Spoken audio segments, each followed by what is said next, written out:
Es tocar la pared y sentir tus latidos, ahora lisos, ahora rugosos. Un silbido, un canto de despedida, migas de pan invisible que dejamos en ese frío piso que quiere despedirte para volverte a ver. Afuera. ¿Qué es afuera? La reja es irreal. Lo real somos nosotras y nosotros. El abrazo a golpecitos, tocar la pared.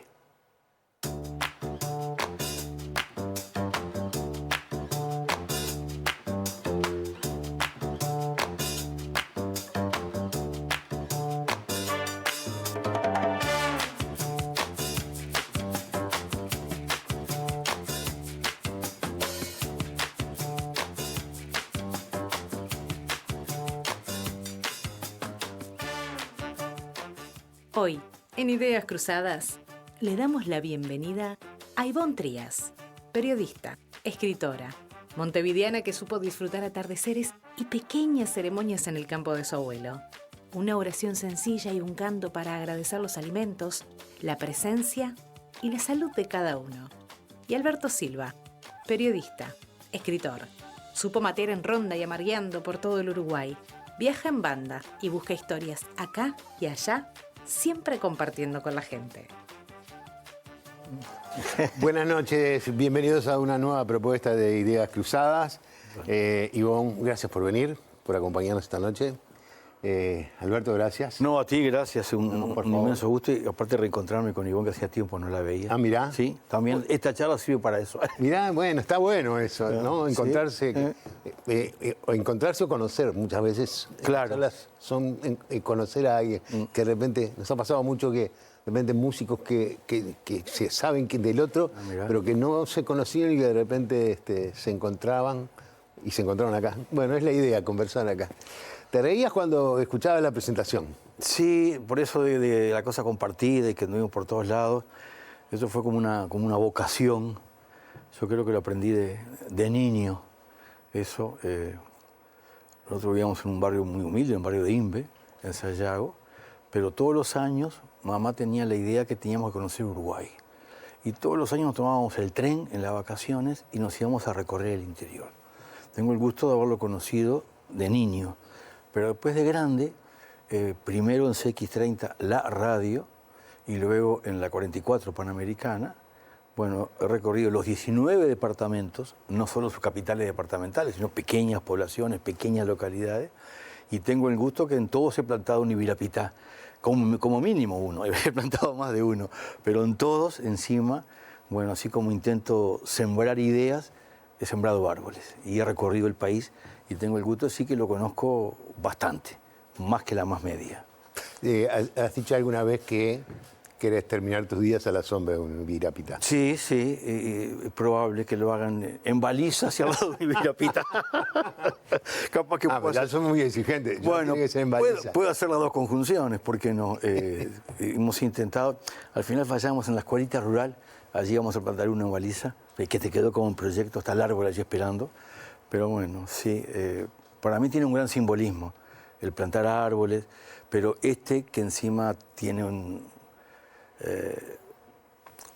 cerno de acá, porque es un árbol de acá del sur, con vocación artiguista. Entonces, bueno, me enorgullezco de haber plantado numerosos ibirapitá. El más grande, el que está allí, el primero, en el Parque Rodó, Gonzalo Ramírez y 21 de septiembre, es imponente, donde empieza la Feria del Libro. Bueno, la Feria de Grabados ahora y días más, es imponente, pero bueno, hemos ido por todos lados multiplicando árboles. Bueno, ¿a ti te pareció bien la presentación? Sí, a mí ¿La pudiste escuchar? Porque estuvo un poquito bajo. Estaba bajo, sí. Estaba bajo. Sí. Nosotros también plantamos árboles en familia.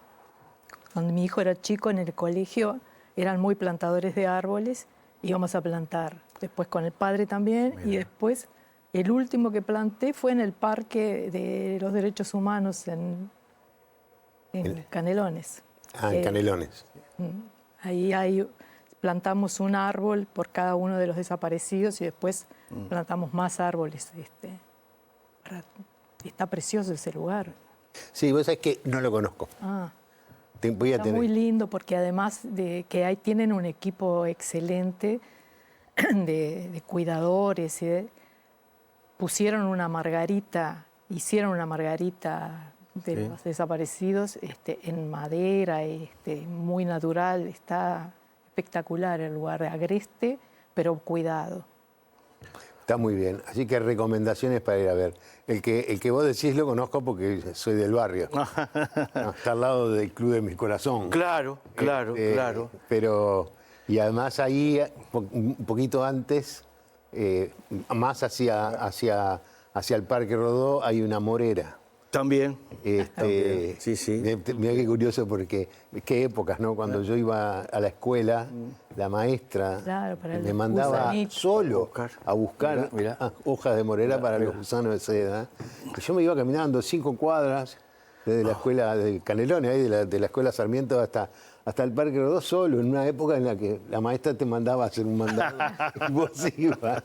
Mirá si hoy van a permitir No, nada. con todos los fríos. Si sos del barrio, habrás visto que al lado del Ibirapitá pusieron un ejemplar de palo borracho. Es verdad. Ese lo plantamos el mismo día que plantamos el Ibirapitá enfrente, en lo que ahora es la placita Anita Garibaldi. Ahí no había nada, un cacho de Portland. Ahí plantamos 3 ejemplares. Hace casi 2 años veo que alguien lo tronchó todo. Digo, ¿quién fue el que fue este asesino a hacer esa poda? Porque he visto podas asesinas. Y de golpe no lo vi más el árbol. Dije, ¿por qué sacaron uno de los 3 ejemplares? Al tiempo lo veo plantado al lado del Ibirapitá. Se ve que había algún caño, algo por allí.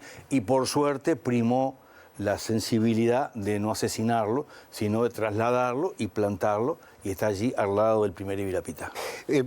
Ya que estamos hablando de plantar, ¿tá? Plantar ideas, ¿no? De alguna manera. Ustedes han tomado el camino como parte, una de las tantas cosas, de seguir manteniendo viva la necesidad de la memoria, ¿tá? A través de muchas cosas, pero en particular, y en este caso, que es uno de los temas de los que vamos a abordar hoy, de un par de libros, ¿no? ¿Cómo es ese vínculo de ustedes con el pasado reciente que los lleva a tener esa constante militancia? Bueno, tú estuviste presa, ¿no? Estuviste presa en Cabildo y estuviste presa en Punta de Rieles. Cabildo no. En Cabildo no, en Punta de Rieles. ¿Cómo es esa historia con el pasado, la necesidad de la memoria? Y yo creo que la necesidad de la memoria no tiene que ver exclusivamente con la cárcel o con los derechos humanos. Tiene que ver con la historia de la que todos necesitamos sentirnos parte. Y que sí, políticamente se ha tratado de cortar y olvidar y silenciar. Es ahí que se entronca con los derechos humanos, pero personas, cualquier niño, cualquier muchacho necesita conocer un poco de su pasado y sentir que hay algo en su historia que es honorable, que es bueno, que es para enorgullecerse. Yo lo agarro por ese lado y pienso que nosotros como generación bisagra, digamos, tenemos que mantener ese diálogo con los más jóvenes, explicar lo que pasó, lo que vivimos, lo que tanto tiempo se mantuvo en silencio y a la vez hacer valer a los de antes de nosotros. Ese diálogo para mí es lo fundamental de la memoria.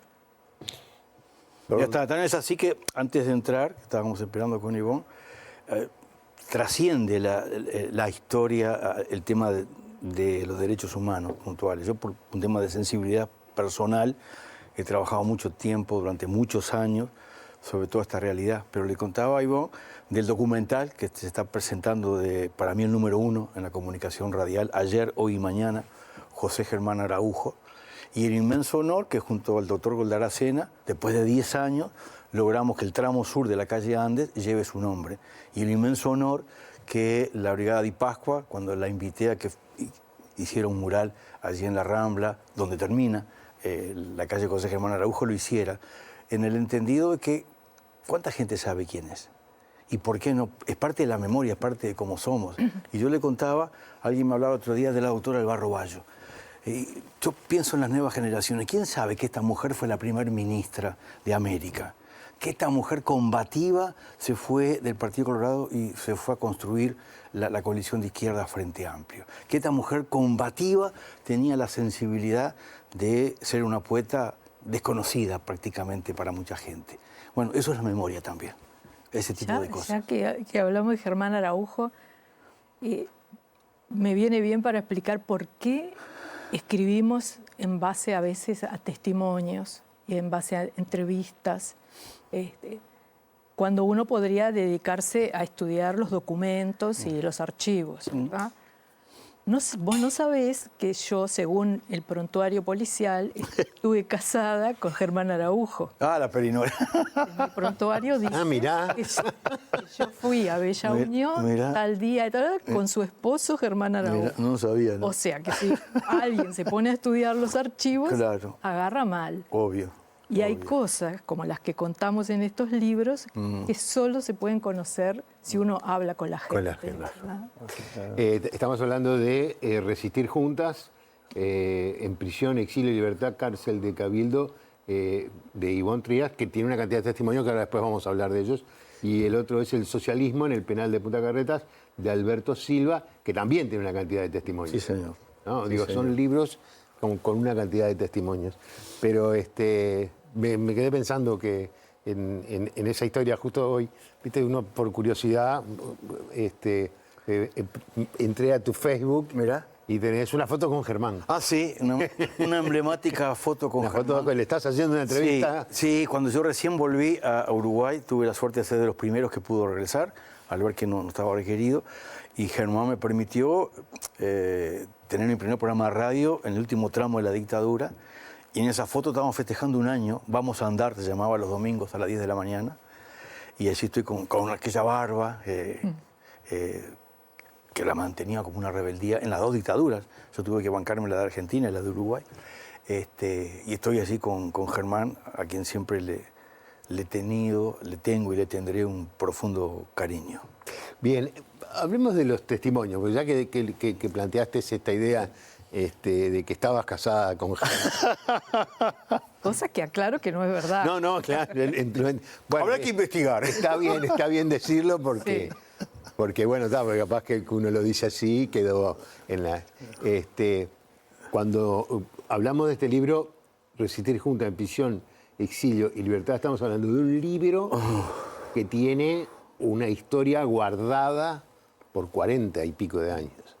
Y que recién hoy empieza, bueno, recién hoy, o que hoy sale a la luz. Hay 40 años de historia, más de 40 años de historias ahí adentro. Claro, hay cosas que se conocen un poco más, como las fugas, las dos fugas que se hicieron desde Cabildo, masivas y exitosas las dos, eso se conoce un poco más. Pero lo interesante de este libro es que hay un grupo de unas 30 mujeres, por Cabildo pasaron más de 200, ¿no? Pero un grupo de 30 más o menos, después de varios años de terminada la dictadura, se encontraron, primero se empezaron a encontrar para festejar, encontrarse, reencontrarse, y después empezaron a decir, bueno, pero esto que estamos contando y esto que tenemos, vamos a transmitirlo.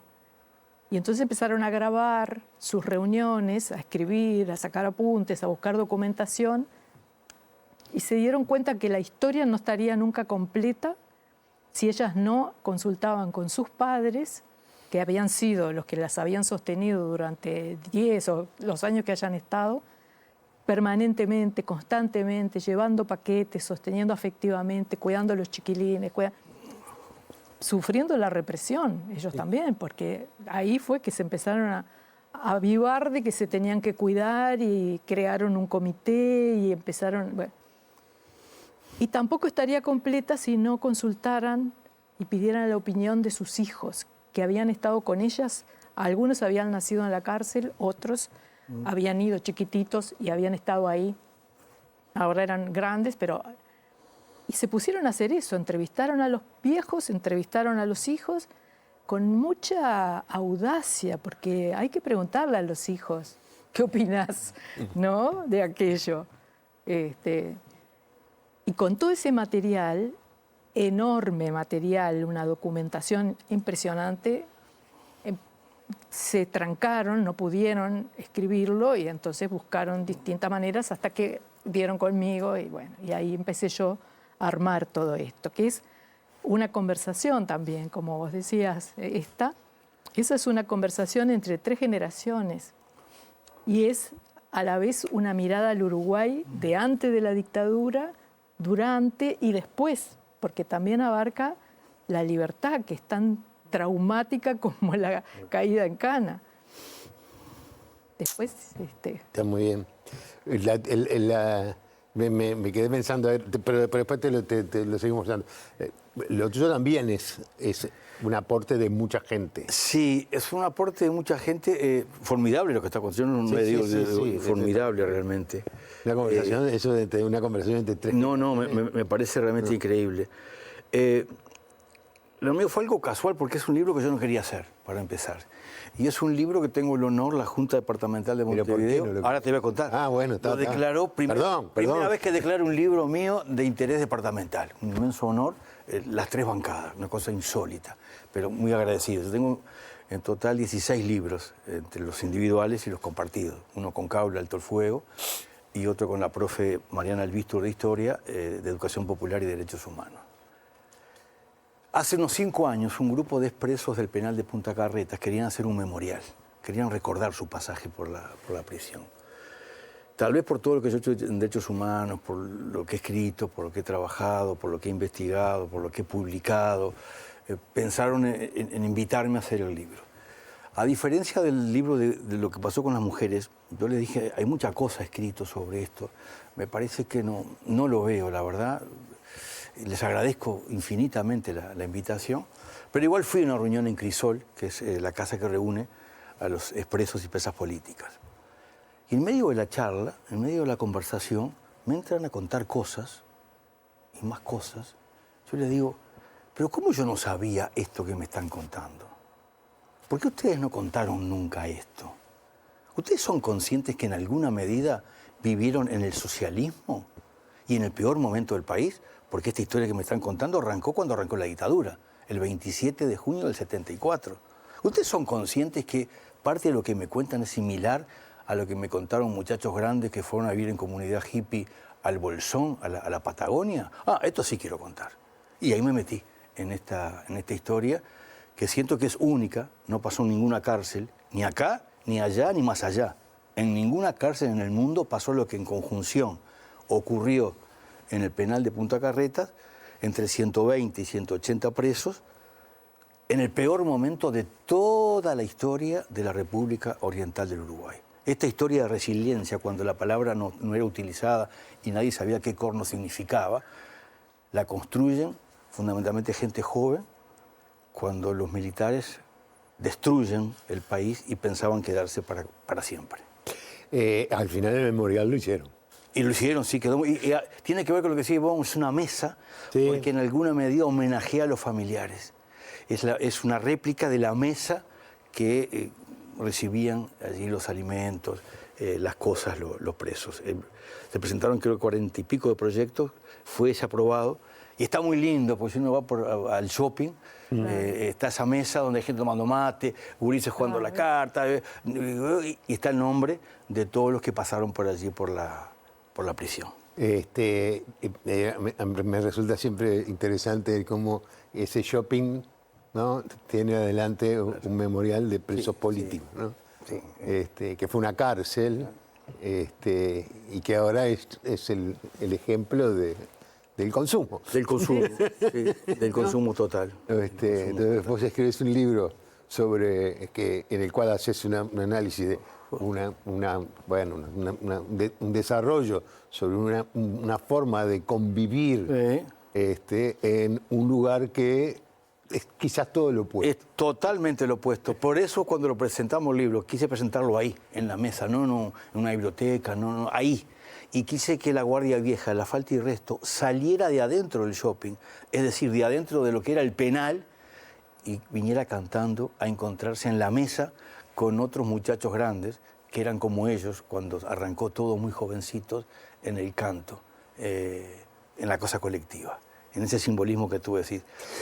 A mí, en lo que tú contabas y lo que tú me estás contando, Hay un detalle que me parece que creo que es importante, ¿no? Y es, estamos hablando de presas y presos mayoritariamente jóvenes, muy jóvenes, ¿no? Probablemente uno de 25 o 26 años ya era Mayor. de los mayores. No, pero que me parece que es interesante para comprender esa situación. Obviamente que creo que todos sabemos que la dictadura llevó presa a militantes, a luchadores, lo que fuera, y que en su mayoría eran jóvenes.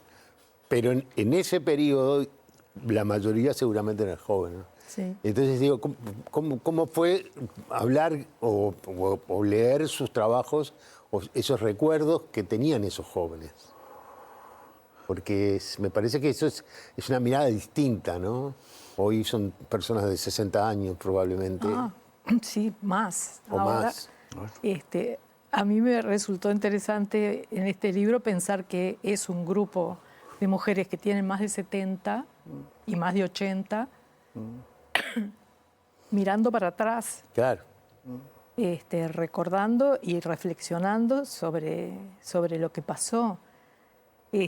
Ahí en Cabildo, que empezó a fines del 68, o sea, antes de la dictadura, y antes había sido el lugar donde iban las mujeres descarriadas de la sociedad, porque estaban las monjas, era Claro. el lugar del Buen Pastor, donde después fueron las otras descarriadas políticas y estuvieron ahí. Y cada vez que hubo una fuga, se endurecía la cosa y cambiaba las maneras de estar. Pero siempre, desde el primer día, hubo un modo de compartir los bienes materiales y culturales entre todas. Es decir, eso fue tan importante para ellas que no solo compartían los paquetes y las cosas que llegaban, sino que además, como no tenían asistencia médica, no tenían dentista, no tenían médico, no tenían partera, no tenían psicólogo. Ellas se ingeniaron de tal manera que las que eran estudiantes avanzadas de alguna de esas cosas se extremaban en sus conocimientos y ejercían como, ¿no? Había una que era nurse que ejercía como si fuera la médica y la curandera y la psicóloga de todas. ¿En qué se basaba? Y otra que había sido estudiante de odontología, con sus aparatitos de gilet y de cositas, armaba para atenderle las... ¿Cómo funcionaba eso y por qué funcionaba bien y tenía buenos resultados? Porque estaba la confianza. Ellas se tenían tal confianza, Claro. y la fueron ganando además, que hasta hoy, eso lo cuento siempre porque me parece maravilloso, hasta el día de hoy, que son viejas, que eso también importa, ver cómo la imagen de la vejez en ellas ha cambiado mucho para sus nietos y para sus hijos. Son unas viejas activas y orgullosas de lo que han hecho. Aún hoy, cuando alguna de ellas se enferma, lo primero que hacen, además de ir al médico normalmente, es preguntar, ¿y la negra qué dice? Que la negra es aquella nurse que las Claro. atendió.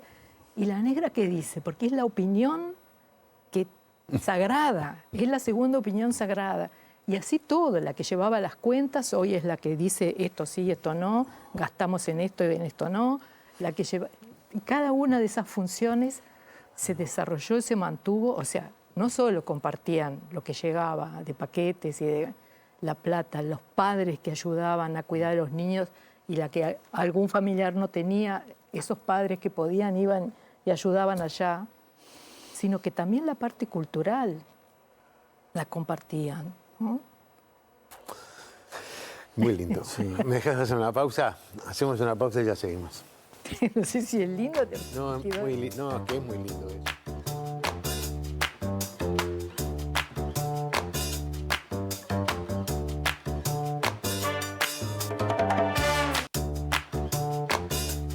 Presenta Mercado Agrícola de Montevideo, en el corazón de un barrio donde late la ciudad.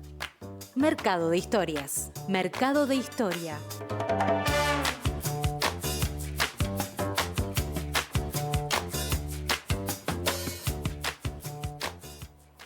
Seguimos conversando con Ivonne Trías y Alberto Silva. Quiero aclarar, porque cuando dije qué lindo fue, es decir, no qué lindo que él podía quedar, como vos, vamos a aclarar que no estabas casada con Germán Araujo.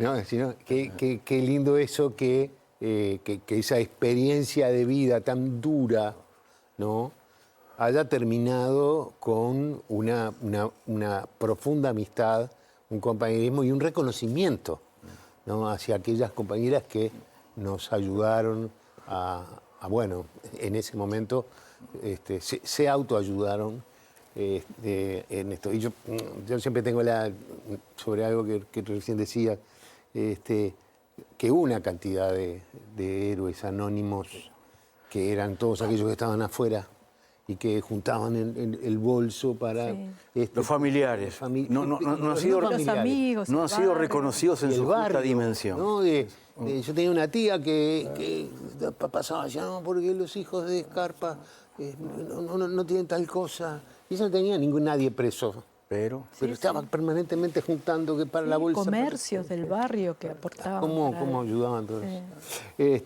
Pero bueno. me quedé con la mesa que está allí en el memorial y con los familiares y con la cosa intergeneracional.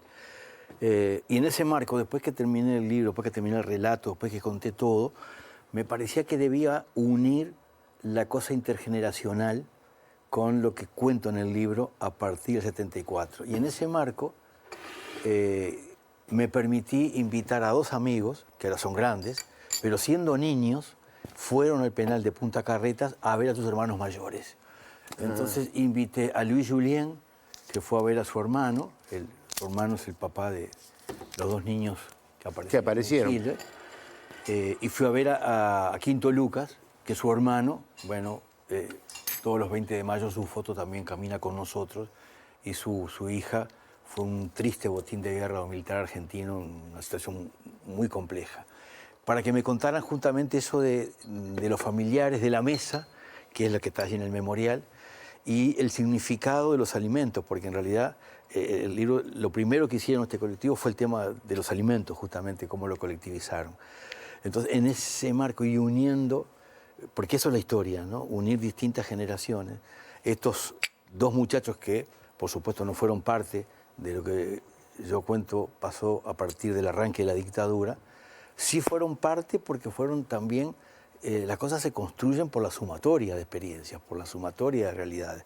No es que alguien iluminado dice, vamos a hacer esto a partir de este momento. No.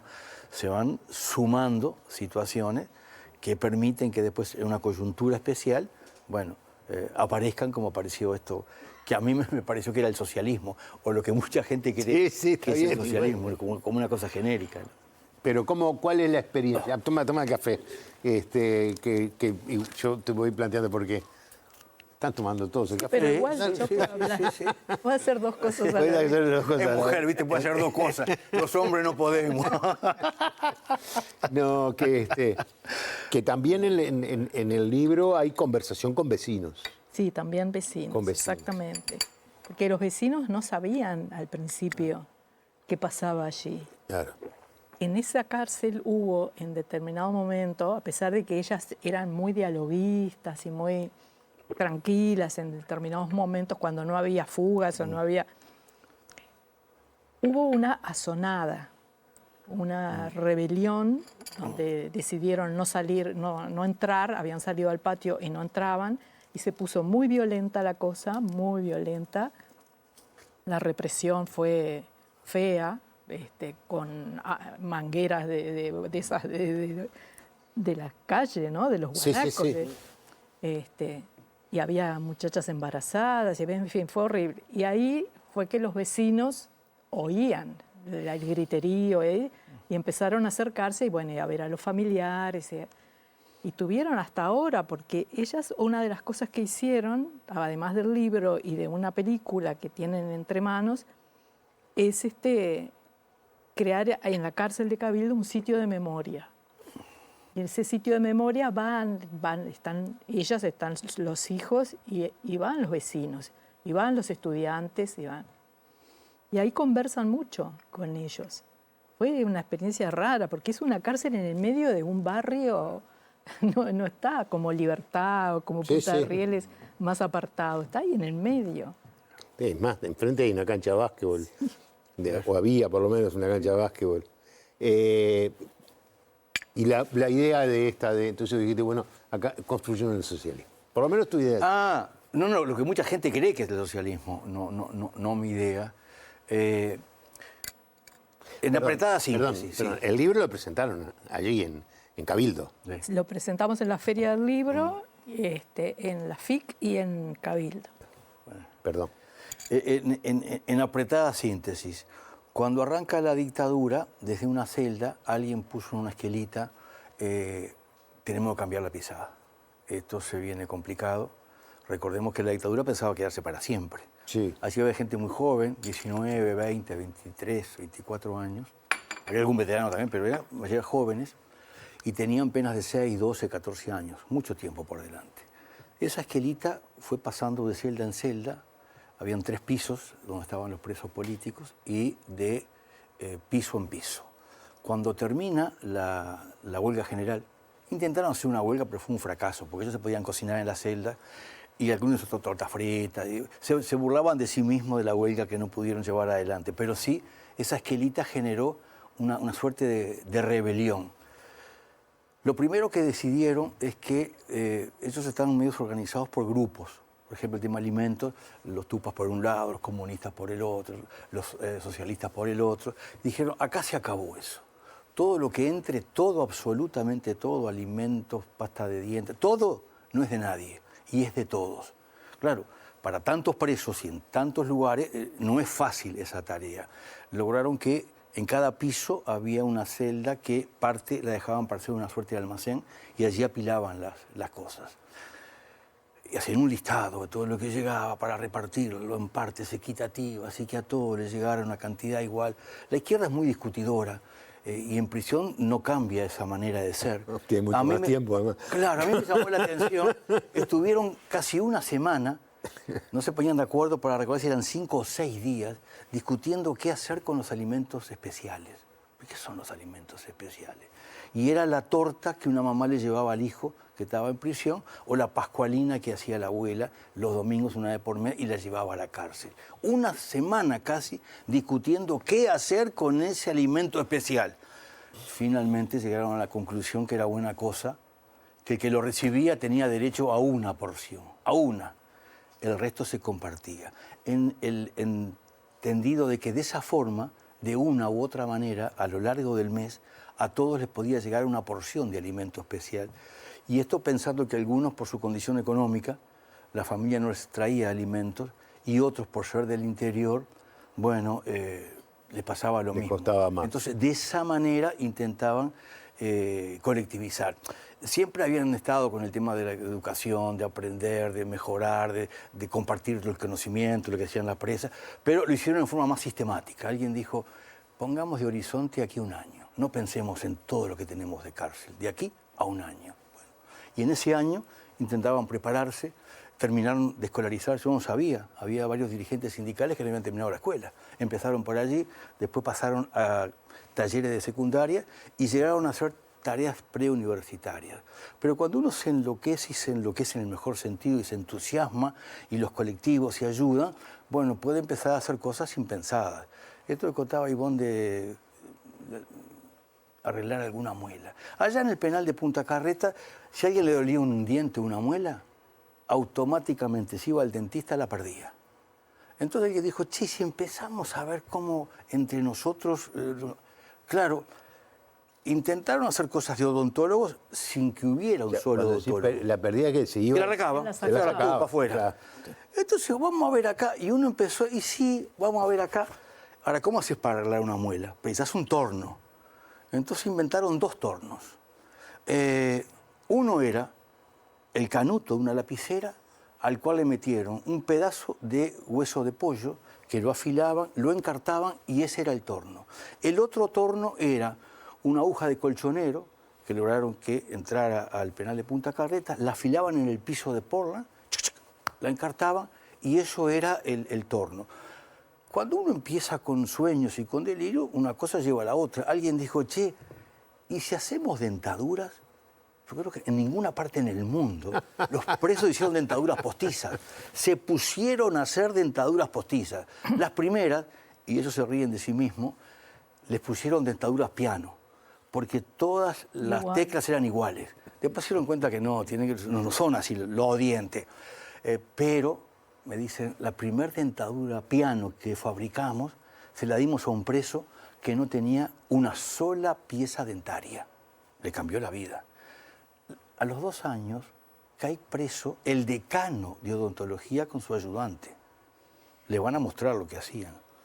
El decano quedó horrorizado y azorado. Y dijo, perdónenme, yo no puedo participar. ¿Cómo va un cacho de pollo va a hacer un torno? No, discúlpenme, está bien lo que ustedes hacen, pero no quiso participar el decano. Pero a su ayudante le dijo, ayúdalo muchachos, dales una mano para que sigan en esta tarea. Y siguieron en esa tarea. La cárcel queda como cabildo en medio de un barrio. Yo conocía la historia del Negro Viñas, este delincuente argentino, pesado, que tuvo en la banda del Mincho, el Cacho, los primeros que usaron ametralladoras para saltar banco, un tipo pesado. Conocía la historia que se enamoró de una muchacha que le decían la Coneja, que vivía enfrente, porque andaba con muchos niños. 3 años la tuvo bichando, le mandaba, nunca le dio bolilla. Un día sale la Coneja, la Pequebús la habían puesto, con la banderita de Otorgués. Y mira, la Pequebús, la Coneja, es de izquierda. Y empezó a mandarle cartas. Ninguna carta funcionaba, hasta que una carta la termina con el poema de Nazim Hikmet, el poeta turco preso, comunista. El más bello de los mares todavía no lo hemos visto, la más linda criatura todavía no ha nacido, lo mejor de todo aquello que tengo para decir. Bueno, termina con ese poema. No pregunten por qué, pero esta mujer abrió su corazón y le respondió. Con sus hijos, con cartulina, así un abecedario, el Negro Viñas con una cartulina, y ahí tenía una correspondencia, se hicieron pareja con su...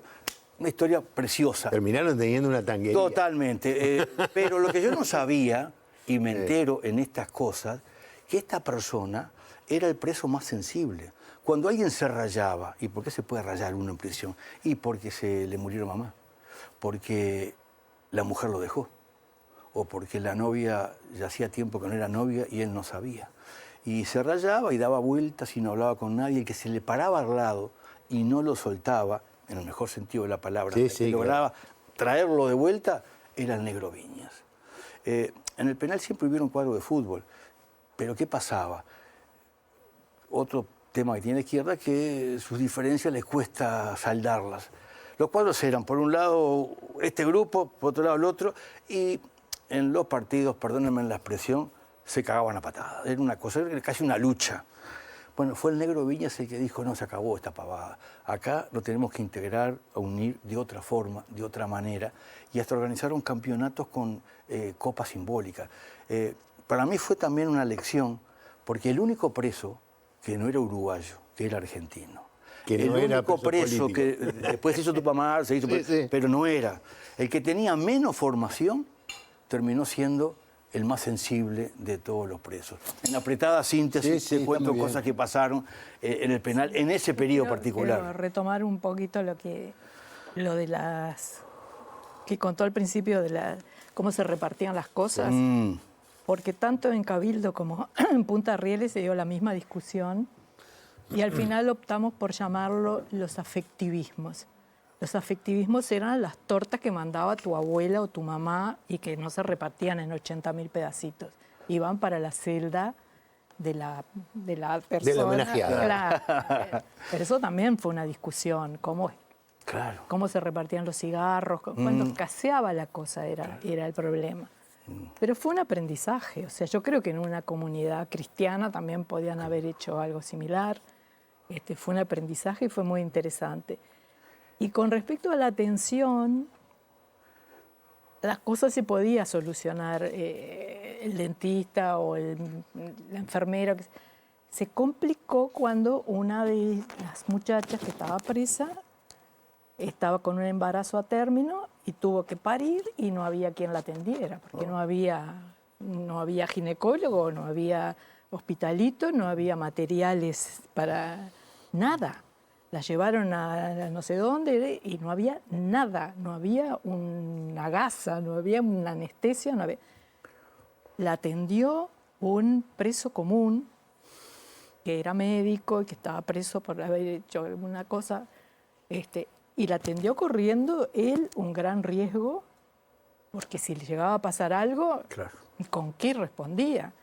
Y otras compañeras ayudaron ahí a coser con hilo lo que había que coser. Esas cosas son muy dramáticas y están en el libro y están en esta historia. Pero ¿por qué no producen escozor cuando uno las lee o las comenta? Porque en realidad lo que está contado ahí, sobre todo, es los recursos que ellas tenían y pusieron en juego para resistir todos esos desastres. Porque era un desastre atrás del otro. Había gente, lo que él dice que cuando alguien se rayaba, bueno, cuando alguien se rayaba, había que saber cómo tratar un problema mental. No sabíamos, éramos jóvenes, ¿no? Muy jóvenes. Y nunca habías tenido, no te preparás para eso. Claro. Alguien que de repente, por una historia particular que tuvo, se empieza a lavar con aguajane, se lastima. Y vos, ¿qué haces frente a eso? Bueno, todo eso lo aprendieron. ¿Y por qué no es triste el libro? Por eso, porque lo que se cuenta, vos podés contar el drama o podés contar la resistencia. Y nosotros contamos la resistencia. Y en general esa resistencia permitió que se saliera adelante, que se mantuviera la integridad política y física y mental. Y hoy todas son militantes, siguen siendo militantes sociales, es decir, la relación con sus organizaciones políticas varió como varió en todo el mundo, ¿no? Los que no estuvieron presos también. Algunos reafirman, otros varían, otros se retiran. Bueno, pero el compromiso social sigue siendo el mismo. Te voy a proponer les voy a proponer que retomemos sobre ese tema, ¿no? Sobre el compromiso, la militancia, la autocrítica. Pero me quedé pensando eso que decía, yo tengo un grupo de amigos que muchos de ellos estuvieron presos. Y muchas veces me sorprendo porque yo sé que lo que les pasó, sé cómo pasaron, sé lo que sufrieron, sé que los torturaron. Sin embargo, ellos tienen la capacidad de destacar las cosas que le permitieron soportar esos años y años de cárcel, la penuria, la falta de todo, ¿no? Y entonces, incluso es como que tiene ahí está un humor. El humor, exacto. Hay un humor en eso. Enseguida volvemos. ¿Y el humor?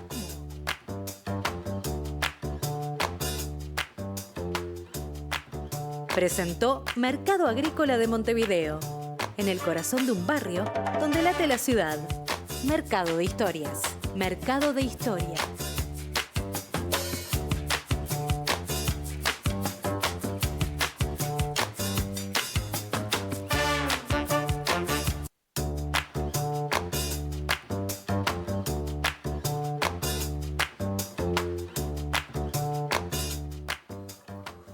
Seguimos conversando con Ivonne Trías y con Alberto Silva.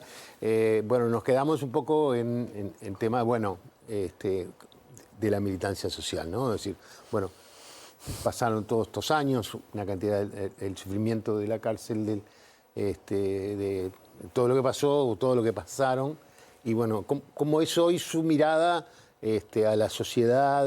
Digo, no hay una única mirada, obviamente, pero digo, en esa experiencia de conversar, de sacar testimonios, ¿cómo fue la experiencia de ambos? Bueno, acá en este libro hay una conversación muy honesta de ellas, porque hay distintos orígenes partidarios. Al principio la enorme mayoría era MLN, con alguna de la FAU, después fueron cayendo los GAU, Partido Comunista, alguna PCR, una o dos, MRO, bueno, en fin, todo el espectro, pero en distintas proporciones. Y en estas conversaciones que ellas tienen, hablan muy francamente de lo que querían encontrar, lo que encontraron, lo que no encontraron al salir.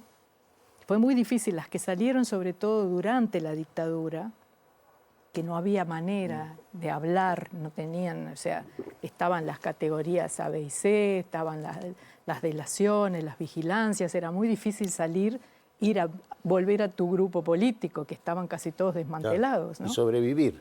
Claro, entonces buscar trabajo, pasar desapercibido, ir a firmar, todo eso hacía que la reconexión política fue muy, muy difícil. Y después hubo una gran mayoría, una gran cantidad de ellas que se tuvo que ir al exilio, porque acá funcionaba ese mecanismo perverso que te daban la libertad, pero te atrapaban, te ponían medidas prontas de seguridad y te dejaban salir si te ibas al exterior.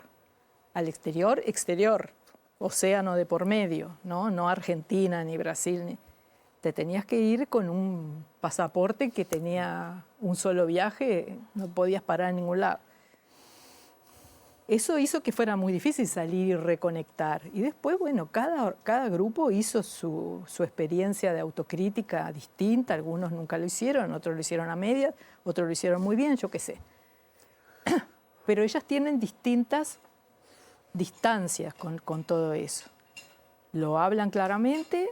No es el tema central del libro, ni la separa, es decir, está incluido. Lo que sí mantienen todas es su carácter de militantes de izquierda, distintos compromisos sociales en distintos movimientos, con el Frente, con ellos, eso las une.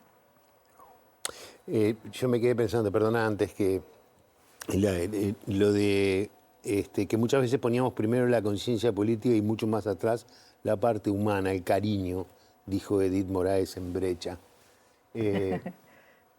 Sí, pero eso porque hubo etapas, ¿no? Hubo etapas. Ellas, fíjate que Edith era del MLN, eran organizaciones compartimentadas.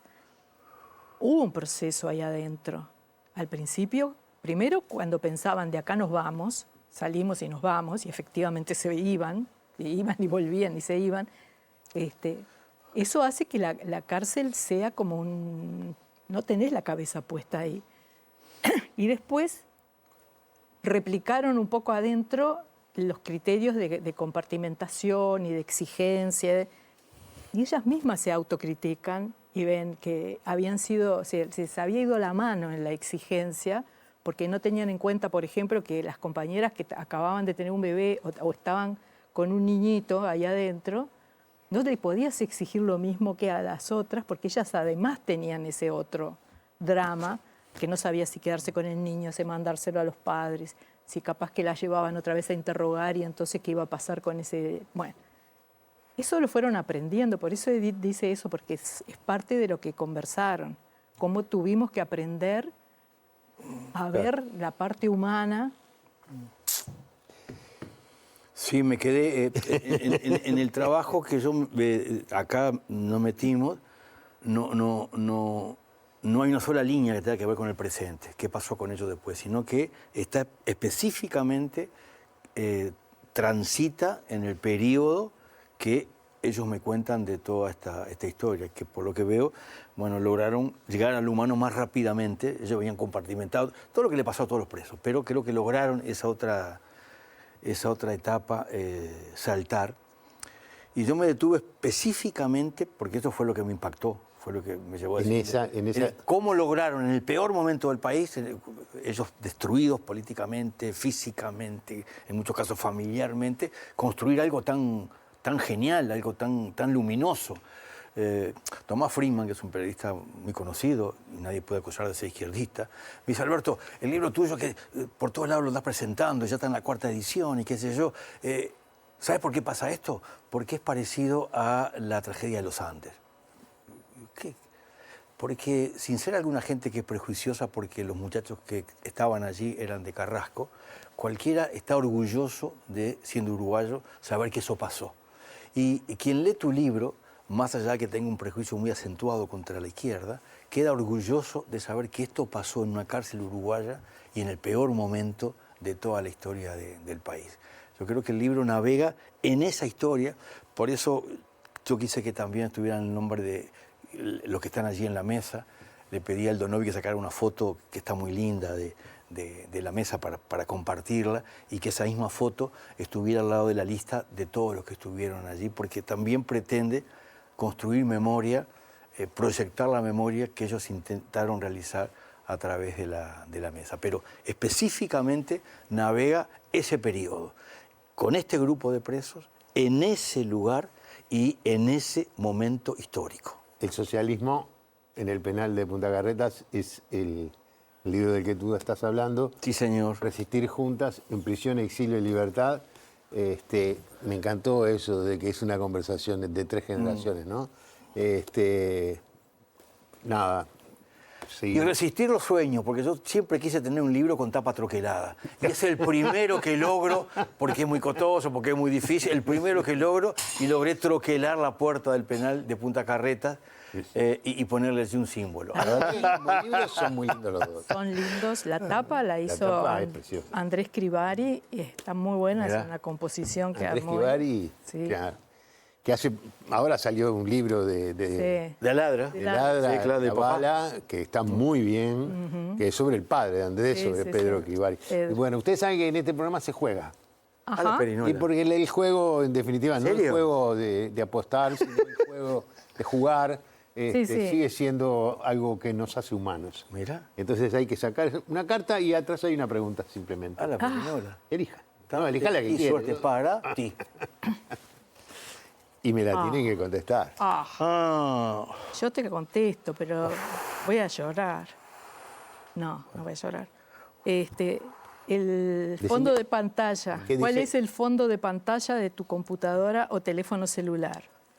El fondo de pantalla de mi teléfono es mi gato, que acaba de morir, Pero, mirá. pero que era un gato extraordinario. Permitime que te diga en 2 segundos.